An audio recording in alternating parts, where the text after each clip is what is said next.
Here's how to crochet the top that you're going to wear all summer long. This tutorial is going to be extremely beginner friendly, but feel free to drop all the questions you have in the comments below. I'm using acrylic yarn for this project, but feel free to use cotton if you prefer, and I'm starting with a 4mm hook. To start off, we're going to make a slip stitch, and feel free to slow down this part of the video if you don't know how to make one already. This is how most crochet projects start out, unless you're doing a magic ring or something like that. And if you're unfamiliar with how to hold your yarn, I would definitely recommend wrapping the working yarn around your pinky and resting it behind your pointer finger, and then pinching the project with your thumb and middle finger. This is how I feel like I can create the best tension that's the most consistent for me. And we're going to start off this project by chaining 135 stitches. This is going to be for the chest part of your top, and I'm making a medium, so I would definitely take your own measurements and see what fits for you. This is going to be the top of your tube top. For the best results, I would periodically wrap it around your body, making sure to leave about 2 to 3 inches in the back. Now that you're done creating the chain, we're going to go back through this chain with double crochets. If you're unfamiliar with how to double crochet, simply yarn over and insert your hook in that first loop at the top of the loop. Then, as if you're creating a single crochet, grab that yarn and pull it through that first loop. After you pull through, you should see that you have 3 loops on that hook. Now, to finish off the double crochet, we're going to yarn over again and pull through the first 2 out of the 3. So that is one right there,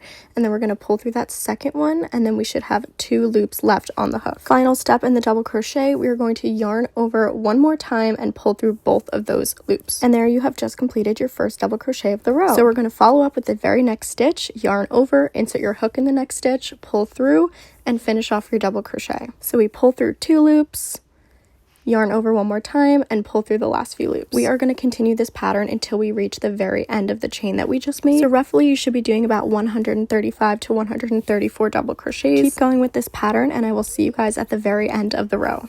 So you now should have a really thick chain given your double crochets, and I'm going to do the very last stitch with you so that you could see what it looks like. So just like normal, we are going to yarn over, insert your hook into that very last stitch, pull the working yarn through. Now you should have 3 loops. Now you're going to pull through the first 2 and then second 2, and then there you have it. Now we are going to work on the second row, so we're just going to chain 1, turn our work. So now you can work back through the other chains that you just created. I typically don't like to use stitch markers, but I'm going to use it for this example. For this project, we want to make sure that we're getting a perfect rectangle with flat edges, and that will definitely be easier if you're counting your stitches and you have a stitch marker to mark the first stitch of each row. After your chain 1, you're going to skip a stitch and then insert a double crochet into the very next stitch. So chain 1, turn your work, skip a stitch, double crochet down the whole row. And I am going to meet you guys at the very end of this row. Now that we're about to do the final stitch, you can see that V that we formed in the very first row when we did it, and that is where we're going to insert our final double crochet of this row. In hindsight, maybe I should have put a stitch marker there, but it's fine because we can see it. And this will be our last double crochet of the row. So finish as normal, chain 1, and then turn your work. We are always crocheting right to left, so once you hit this point, you'll know naturally that it's time to turn your work. So you can insert your stitch marker here during your chain 1, or you can do your first double crochet and insert the stitch marker there. It really depends on your personal preference and how you see things in your mind. Technically, where I inserted my stitch marker is stitch number 0. So when we're coming back the other way and we see that purple stitch marker, we're going to make sure the last stitch is in stitch number 1, which is the one that I'm creating right now. So for me, the purple stitch marker is an indication that it's time to chain 1 and turn my work.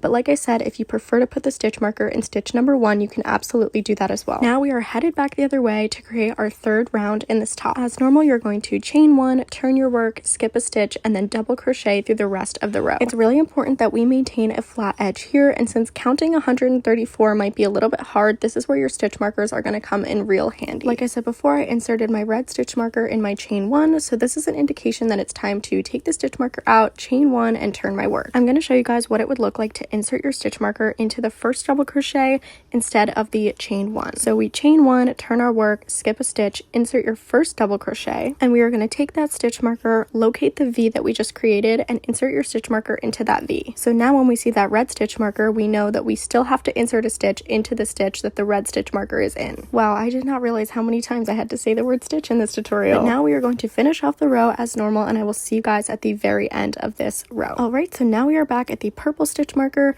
So we are going to insert our last crochet into the stitch before it because we did it in the chain 1. And we are going to continue this pattern for 16 rows. So you just created 3, now you have 13 more to go. If you need to add more or less, that's completely fine. I would just make sure that this part fits over the chest part of your top. Now we are going to be starting the bottom of our top, so I'm going to switch my hook from a 4mm to a 5mm because I like this look to be a little bit more loose. I just inserted my hook into the last stitch that we just made and chained 4. Now, like every other row, we are going to turn our work and start working right to left again. Now we're going to start making those tiny little square patterns that you guys saw. So to start this, you're going to take your hook and skip 2 stitches and insert a double crochet into that 3rd stitch. So chain 4, turn your work, skip 2, insert a double crochet into that 3rd stitch. So after you insert your double crochet, we are going to chain 2.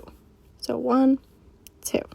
And just like we did before, we are going to skip 2 stitches, so 1, 2, and insert our hook into that 3rd stitch. And you guys know how to do double crochet from the beginning of this top. And like before, after a double crochet, we are going to chain 2, and this is going to be the pattern that we continue with through the entire row. So every 3rd stitch, we are going to insert a double crochet and chain 2, or if you want to look at it a different way, we're going to skip 2 stitches, insert a double crochet, chain 2, and skip 2 stitches, insert a double crochet, and chain 2, and continue with that. So we're going to continue this pattern through the rest of the row, and I will see you guys at the end of the row. Alright, so we're about to finish off our first row of this sequence. As per usual, we're going to skip 2 stitches and insert a double crochet. And since this is the end of the row, instead of chaining 2, we're going to chain 4 like we did in the beginning of this row. So like I said before, we are going to chain 4 like we did in the very beginning of the row. So 1, 2, 3, 4. And now we're going to turn our work and start our second row of these double crochets. So the same way that you started that other row, you're going to skip 2 and then insert a double crochet into the 3rd stitch. You'll notice that this is going to align with where you put that 3rd stitch before, and you're going to start to see the grid pattern start to create. Keep going with this pattern and I'll see you at the end of the row. So now that we are at the end of the row 2, we are actually going to insert our double crochet into the entire square. So we just chain 2, insert your double crochet into the entire square, and this is going to give that last square a little bit more life because it was a little bit droopy before.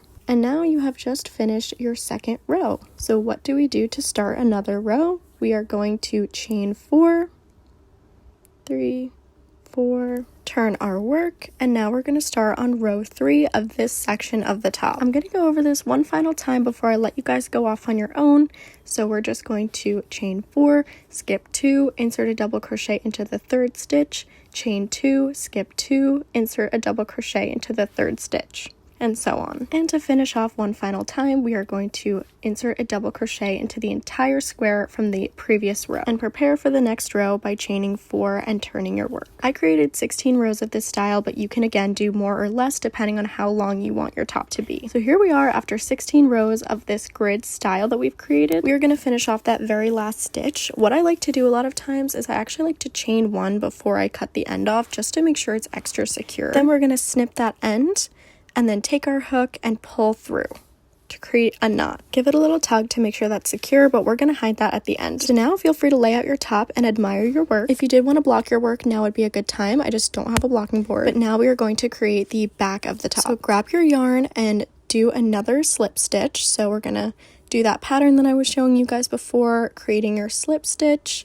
and we are going to start to chain. The length of this chain is obviously going to depend on how long you want the ties to be. I ended up chaining 250, but if that feels a little bit too much or not enough for you, feel free to adjust. But you want to make sure that you have enough to do the zigzag pattern on the back and then also have enough to tie it with in the very end. And I would definitely recommend trying to get as close as possible to trying this on before you cut your yarn, because after that it's very hard to add more chains on. So now one of our final steps is going to be to attach this chain to the back of the top. This pattern is going to be kind of a shoelace pattern, which you might be familiar with already, but I'm going to insert my hook into the first row, and then I'm going to give it about 1 stitch over. Then I'm going to grab that chain and pull it through as best I can without messing up the chain pattern. And you want to try and keep it symmetrical on both sides so you don't have to do too much work once it's already woven in. So I'm going to do the same thing to the other side. First row, about 1 stitch in. I personally prefer this out from under pattern, but of course if you wanted to go over, you're free to do that as well. And then of course pulling the chain through. So now that those are fastened in place, I think I'm going to focus on the left side first and then do the right side to mirror it. Since this part of the top is about 16 rows long, I divided in 3 because that's how many crosses or X's I wanted to have in the back,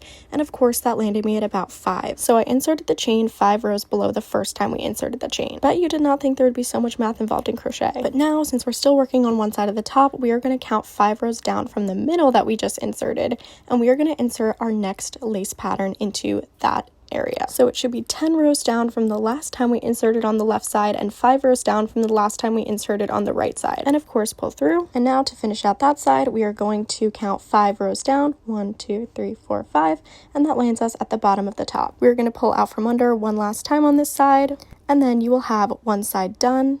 Pull through to make sure that the tie is long enough. Now we're going to do the exact same thing on the other side to mirror what we just did. So like I said before, I kind of like to pull out from under, but you can play around with this if you'd like. Acrylic yarn does tend to stretch out a little bit, so having an adjustable back will make sure that it never stretches out on you and will remain shapely throughout your entire time wearing it. So now you can see we're creating this beautiful lace pattern. This ended up looking a lot tighter than the way I like it to sit, but this is just to make sure that we're inserting it evenly. When you try this top on for the first time, you'll decide how loose or tight you want it to be. So here we are, just inserting that last part of the chain.